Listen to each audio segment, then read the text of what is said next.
I wanted to like Daymare 1998. I wanted to like it despite its utterly stupid title and ridiculous subtitle. What the heck is a Daymare anyway?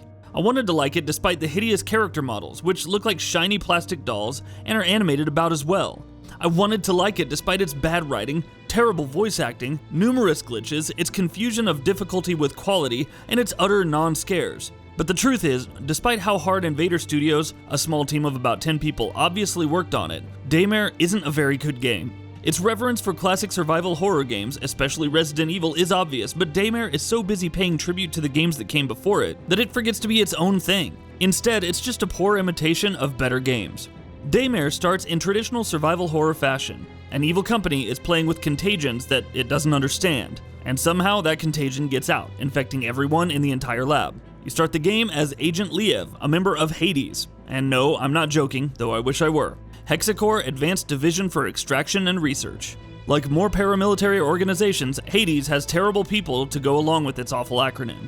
Liev is probably the worst of them, a generic, no-nonsense soldier with nothing interesting to distinguish him from the stereotype he embodies other than a bad attitude and edgy dialogue. After an interminable cutscene bursting with bad writing, a monstrous dump of exposition and the pseudo-military speak you only hear in video games, and bad films that take themselves far too seriously, you're dropped off at the location of the accident to recover samples of the virus that's leaked, as well as research samples that have been left behind. Crew expendable.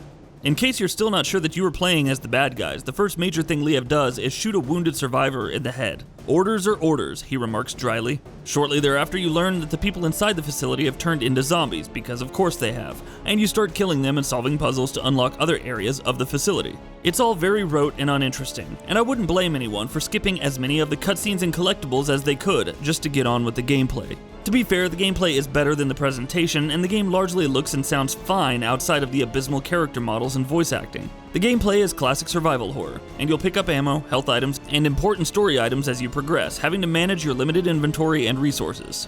The game does have some good ideas here though.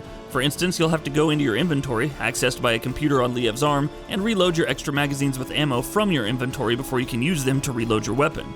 Going into the inventory doesn't pause the game though, so you'll have to do it when you're sure nothing is going to attack you. You'll also have to equip them to a quick access screen, where you can also equip healing items, allowing you to fill magazines with different types of ammo and choose which one you want at any given time. You can also choose between a slow and fast reload. The first deposits your old magazine into your inventory, but it takes a long time. The second throws the magazine on the ground, giving you a much faster reload, but removing the magazine from your inventory until you pick it up. The trade-off is interesting, and I often had to think about what I wanted to do at any given moment. Unfortunately, Daymare's combat can't capitalize on these ideas. The guns feel and sound suitably powerful, but combat simply doesn't feel good. The aiming controls were wonky, at least on a controller, which was how I played, and I didn't feel like I had the control of my weapon that I wanted to. In a game where ammo's limited and death happens quickly, unresponsive controls are particularly annoying. The game's enemies aren't very interesting either. The zombies are the standard "they're slow until they're not" type, who basically have one attack: grab you and puke on you until you manage to mash yourself free. Then there are the heavily telegraphed enemies, who initially appear in tanks and you accidentally set free. They can take more damage and deal more damage, and so forth. Nothing here is exciting and fresh though, and Invader's idea of difficulty seems to be to make their enemies bullet sponges. Except inexplicably, when they're not, and this headshot happens to pop their skull. There's no rhyme or reason here, and these enemies just aren't fun to fight. Daymare attempts to break these combat sections up with puzzles, but they're just as tedious and often poorly explained. One of the more egregious examples requires you to enter the correct answers to riddles on a computer. You can find the answers by examining the paintings in the areas nearby.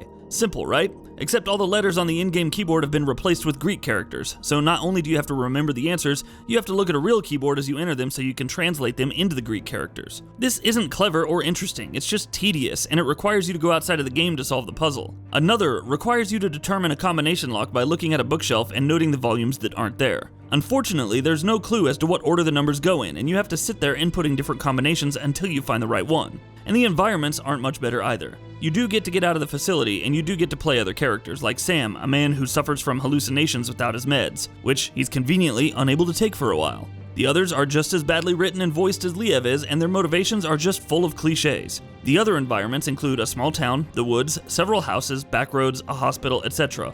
All these places feel artificial. There are knocked down items in certain areas to prevent you from exploring, and the environments are incredibly linear. Resident Evil's mansion, this ain't.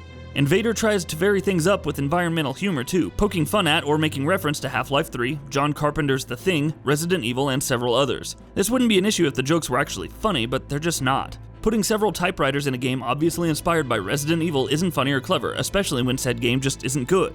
The game also fails to do the whole limited resources part of survival horror properly, and this factors into the game's save system. Near the end of the first level, I was low on health, out of healing items, and nearly out of bullets. There were no more healing items around, and I found a grand total of 3 in the entire level, and at the end I was expected to hold out while I was rushed by several zombies. I died several times and considered loading an old save.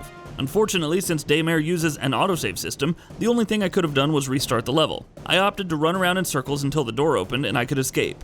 Resident Evil understood that a game with limited resources meant that going back to older times and trying the same things repeatedly would be necessary, because you'd run out of resources and potentially be stuck. That's why the game has a manual save system and uses ink ribbons for the typewriter to keep players from abusing it. Daymare doesn't. It may love Resident Evil, but it certainly doesn't understand why it worked the way it did, and for a game that proudly wears its 1998 subtitle, it seems to have forgotten why those games were designed the way that they were. And then of course there are the bugs. I got sound in the first few cutscenes, but after that it stopped working completely, only to return when gameplay resumed. It wasn't really all that bad though, because it saved me from the game's dialogue, but it was annoying, especially considering how long Daymare's cutscenes are. One enemy who got up after I shot him on a pair of steps fell through the steps and was trapped in the part of the environment where he couldn't hurt me. The result was that Daymare just feels unfinished, and in a game that already doesn't play well, that's unacceptable. Daymare desperately wants to be Resident Evil, but it just doesn't have the design chops. The environments are boring, the enemies are generic, the aiming is faulty, the writing and performances are awful, and the title just doesn't make sense because most of the game takes place at night. The experience is filled with bugs, and the game mistakes difficulty for design. It's a game with very little about it to recommend, and if I hadn't had to play it for a review, I would have stopped after about an hour. It's hard to be angry at Invader Studios for this though. They're a small team, and this is their first game. I hope that it's something they'll be able to learn from, but Daymare is just another in a long line of examples that proves that a developer loving design from a certain era does not mean that they understand it. And that wraps it up. If you like what we're doing, please consider subscribing to our channel. We upload new videos daily. Also, don't forget to switch on the bell notification icon, that way you don't miss out on any of our videos.